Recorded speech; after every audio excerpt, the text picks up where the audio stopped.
กิดอะไรขึ้นมากับหัวใจรู้สึกวิวที่หัวใจตอนที่เธอเอาตามาจ้องกันหรือที่พบกันทุกวันฉันเลยเริ่มจะไว้วันคืออาการตกหลุมเธอหรือไงหรือว่าจะใช่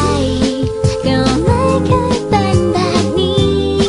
ที่ใจวุ่นวายเมื่อได้อยู่ใกล้เธอยังพร้อมไปอยู่เลยก็เพิ่งเคยจะมี first love first love รักเธอแล้วใจเต้นขนาดนี้เธอมาทำให้หัวใจล่องลอยไปหาเธอแล้วชื่อรักที่รักที่เป็น first love first love ฉันจะไม่ไปไหนเลยที่นี้อยากจะมาอยู่ใกล้เธอใกล้กันอย่างนี้เป็นแบบนี้ทุกวันเลย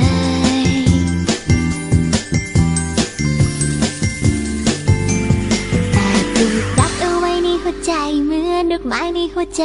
มีเธอคอยให้น้ำอยู่ทุกวันฉันก็เพิ่งจะรู้ตัวพอดอกไม้มันเริ่มบานมันก็เลยอ่อนไหวไปทั้งใจหรือว่าจะใช่ก็ไม่เคยเป็นแบบนี้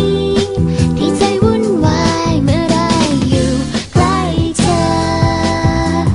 ยังคล้องไปอยู่เลยก็เพิ่งเคยจะมีfirst love first love รักเธอแล้วใจเต้นขนาดนี้เธอมาทำให้หัวใจล่องลอยไปหาเธอแล้วชื่อรักที่รักที่เป็น first love first love ฉันจะไม่ไปไหนเลยที่นี้อยากจะมาอยู่ใกล้เธอใกล้กันอย่างนี้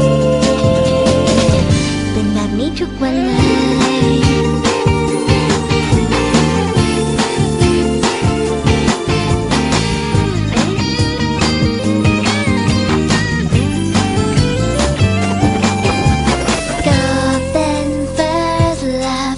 ที่เกิดขึ้น first time อยากจะมีความรักมาตั้งนานรอแบบนี้มาตั้งนานดีใจนะที่เป็นเธอคนนี้